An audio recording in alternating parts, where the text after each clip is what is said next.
Hey, it's Rare, and this is the Mind Maze, your guided tour through the brain's strangest hallways.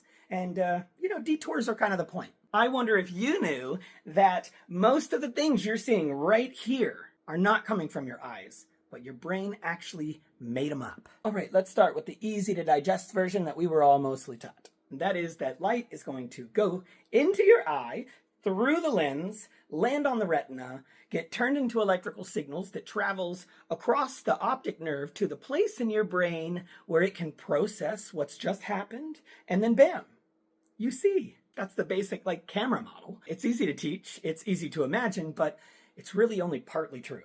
But we've actually learned that 90% of the inputs to your visual cortex, the place that processes that information, are not coming from your eyes. They're coming from other parts of your brain. Make sure you stay with me. This is going to blow your mind. You can really only think of the eyes like a rough sketch artist, They send the brain a quick outline, blurry shapes, hints of light, fragments of motion, and then your brain actually takes that outline and fills it in with the details. So colors, textures, edges.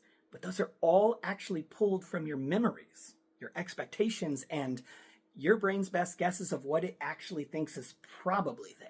At this point, I see a lot of people be like, why would the brain just guess so much? And the answer is because the world moves too fast for perfect information. If you only reacted once the information from your eyes was fully processed by your brain, you would never catch a ball. You would never avoid an accident, and you would never be able to hold a conversation in real time. So your brain predicts first and checks later. A hallucination is not some rare, mysterious glitch.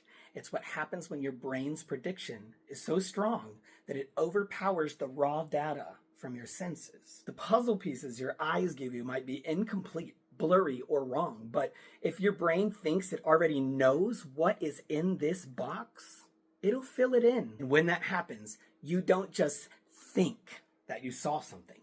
As far as your brain is concerned, you saw it. In this channel, we're going to talk about this concept of hallucination and the many things that most people would never guess are actually you hallucinating in plain daylight without even knowing it. That creepy sense that someone's in the room even though they're not. Voices, music, or sounds that you can hear in your head even though they're not happening.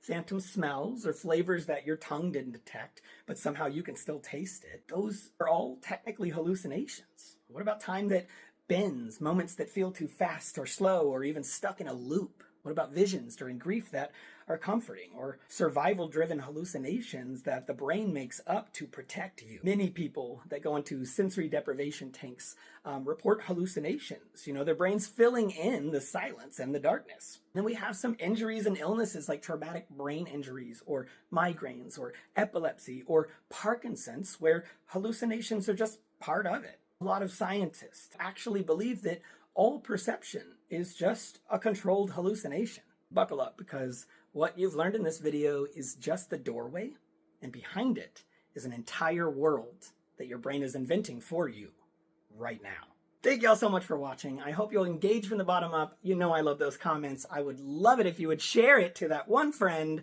that you always share this type of stuff with. You know who I'm talking about. Don't forget to like, that helps, and follow as well. And as always, stay rare.